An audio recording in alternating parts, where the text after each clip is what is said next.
Alors, l'information émanant d'une source proche de l'enquête, selon laquelle il résulte de l'autopsie pratiquée le jeudi 2 novembre que Alexia Daval a été étranglée et qu'elle n'a pas été violée, est erronée. C'est la raison pour laquelle je ne l'ai à aucun moment confirmée.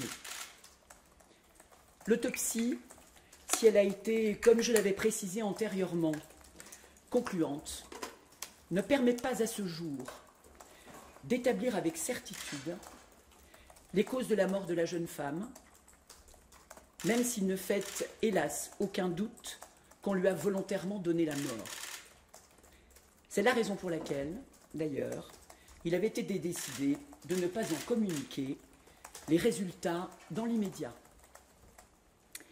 S'il est avéré qu'elle a subi des violences physiques, en revanche, la cause de sa mort n'est pas encore établie avec certitude.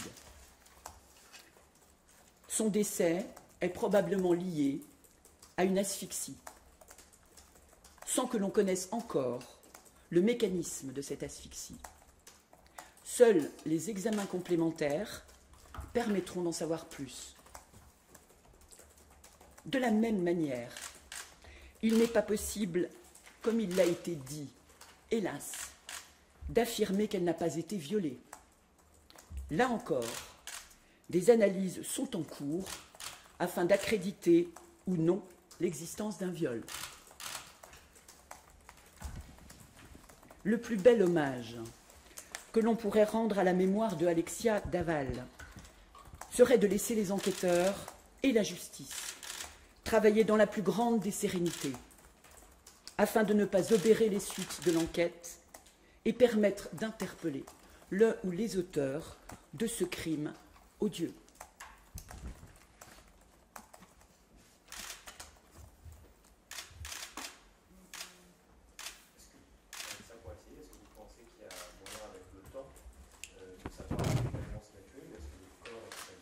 Non, il y aura moyen de savoir de quoi effectivement elle est morte, le corps n'ayant pas été calciné de manière suffisamment importante pour empêcher ses conclusions.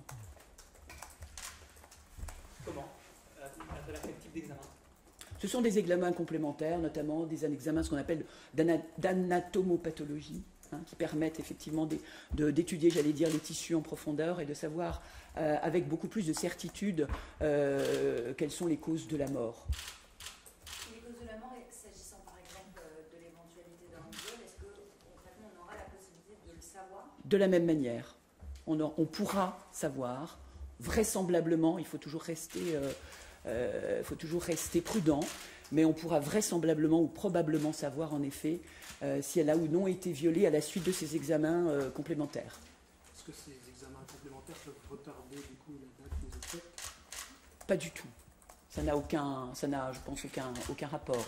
Ces examens complémentaires, on va essayer de les faire effectuer, évidemment, le juge d'instruction, on va essayer de les faire effectuer de la façon la plus rapide possible. Est-ce qu'on a pu établir peut-être avec certitude le moment où Alexia est décédée? Tout ça est en cours. Ça, c'est en cours. Ouais, tout ça est en cours.